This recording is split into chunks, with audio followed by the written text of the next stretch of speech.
Welcome, dear viewers, to History is Boring, the channel where we take a deep dive into the world's most excitingly dull moments. Today, we're not just talking about any decisions. We're talking about the worst decisions ever made in history. Yes, the kind of decisions that make you facepalm so hard you'll think you time traveled back to the Stone Age. So, grab your popcorn, settle in, and get ready to feel much better about every bad decision you've ever made. Because at least you didn't start World War I by assassinating an archduke. Or did you?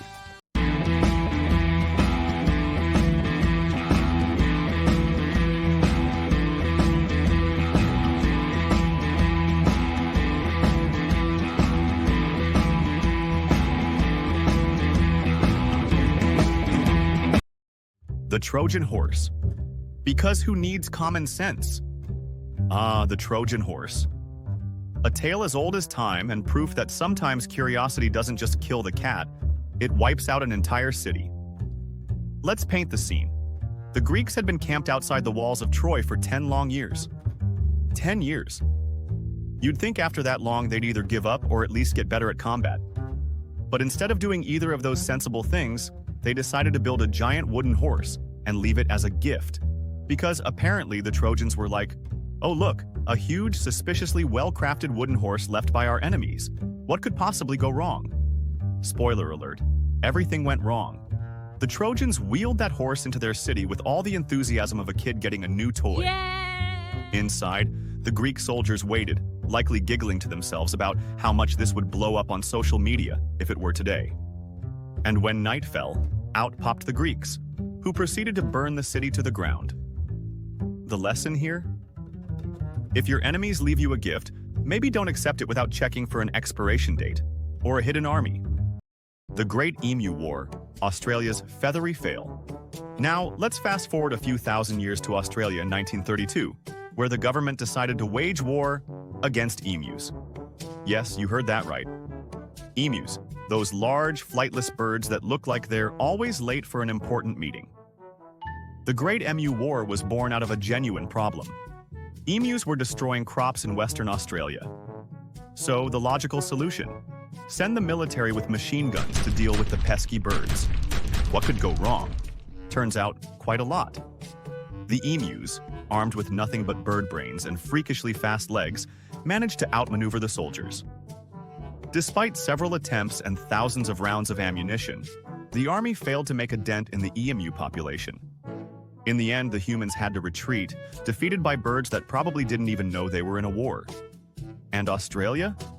Well, they ended up installing fences to keep the emus out, proving once again that sometimes the simplest solutions are the best. Or, maybe just don't declare war on birds. Let's take a moment to appreciate one of the stickiest situations in history: the Boston molasses disaster of 1919. Now, molasses isn't exactly what comes to mind when you think of deadly disasters, but this sugary nightmare managed to claim 21 lives and injure 150 more. Here's how it went down. In Boston, a giant tank full of molasses, because apparently in 1919 you needed a lot of molasses, burst. Why? Because someone thought it was a good idea to fill a leaky tank with 2.3 million gallons of syrupy goodness on a warm January day. What followed was a 25-foot wave of molasses moving at 35 miles per hour, tearing through the streets of Boston like a sticky tsunami of doom.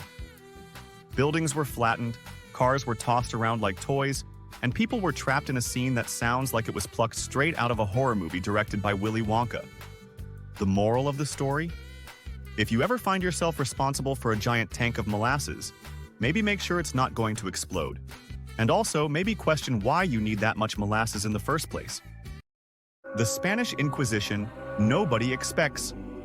Such ineptitude. Now, let's talk about the Spanish Inquisition. You know, that cheerful little chapter in history when the Catholic Church decided it was time to root out heresy with all the subtlety of a bull in a china shop. The Inquisition is famous for its brutality, but what's less often discussed is how monumentally stupid it was. Picture this. You're trying to convince people of the love and mercy of God, and your method involves torture, public humiliation, and burning people at the stake. Because nothing says, "We care about your soul," like setting you on fire. But here's the kicker. The Inquisition was so overzealous that it ended up targeting just about everyone: Jews, Muslims, Protestants, witches, people who looked at them funny, you name it. And while they were busy burning books and people, the rest of Europe was moving on with things like the Renaissance and the Enlightenment. The Inquisition didn't just fail at its mission, it also managed to make Spain a cultural and intellectual backwater for centuries. It's like the worst PR campaign in history, where instead of improving your image, you end up on everyone's do not visit list for a few hundred years. Next up, we have one of the most famous military blunders of all time: the Charge of the Light Brigade. This 1854 disaster during the Crimean War is the ultimate case of miscommunication on the battlefield. The British Light Brigade, known for their speed and mobility, was ordered to charge straight into a heavily fortified Russian artillery position.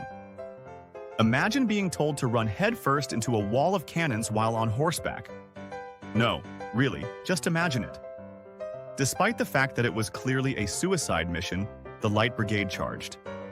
They were slaughtered, of course, but they did it with such style that the whole thing became legendary.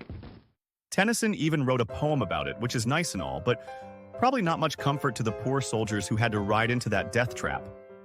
The moral here? If you're in the military and you get an order that sounds like it was devised by a lunatic, maybe double-check it before charging in. Or, just have a long lunch break until the order gets canceled. The Donner Party, a story that puts the grim in grim history. In 1846, a group of pioneers decided to take a shortcut to California. Because when has taking a shortcut ever gone wrong? This particular shortcut led them into the Sierra Nevada mountains, where they got stuck in the snow for months. With no food and dwindling supplies, the situation quickly turned desperate. And by desperate, I mean they started eating each other. Yes, folks, the Donner Party resorted to cannibalism to survive. It's the ultimate dark comedy, a group of people trying to make it to sunny California, but ending up in the world's worst dinner party. The irony is that if they'd just stuck to the original route, they would have arrived safely. But no, someone had to play Lewis and Clark and blaze a new trail. Straight into a frozen hellscape. The Donner Party's story is a tragic reminder that sometimes the long way around is the best way around. And maybe pack a few extra sandwiches if you're heading into the wilderness. Finally, let's end our tour of terrible decisions with the eruption of Mount Vesuvius in 79 AD. Now, you might be thinking, but that was a natural disaster, not a bad decision. Oh, but it was, because people had been warned. Yes, the Romans living in Pompeii had plenty of signs that their local mountain was about to blow. There were earthquakes, strange noises, and a column of smoke rising from Vesuvius that probably looked like the world's angriest cloud. But what did the residents of Pompeii do? They shrugged and went back to their daily lives, which for many included a nice day at the beach. You can almost imagine the conversations. Hey, is that mountain supposed to be smoking like that? Hey, it's probably nothing. Pass me another glass of wine. When Vesuvius finally erupted, it buried the city in ash and pumice, preserving the moment in history like a giant volcanic time capsule. The people of Pompeii might not have seen it coming, but the rest of us sure did. The moral of this story? When your local volcano starts acting up, maybe cancel your beach plans and get out of Dodge. When bad decisions become great stories. And there you have it, folks. A whirlwind tour through some of history's most hilariously disastrous decisions. If you ever feel like you've messed up, just remember, at least you didn't lose a war to emus or get buried alive by a volcano. So next time you're about to make a questionable decision, think back to these historical mishaps and take comfort in the fact that even the greats of history weren't immune to monumental blunders. Bad decisions might not always lead to glory, but they do make for some incredible stories. And that's what history is really all about. It's a never-ending parade of triumphs, failures, and the occasional facepalm-worthy moment that makes us all a little more human.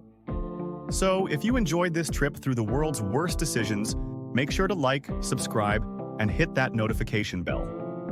We've got plenty more darkly comedic tales of historical absurdity coming your way. Because, here at History is Boring, we know that history doesn't have to be stuffy and serious. It can be a riot, especially when people do dumb things. Thanks for watching, and remember, the next time you think you've made a bad decision, at least you didn't start a 25-foot wave of molasses. Stay curious, stay skeptical, and most importantly, stay entertained.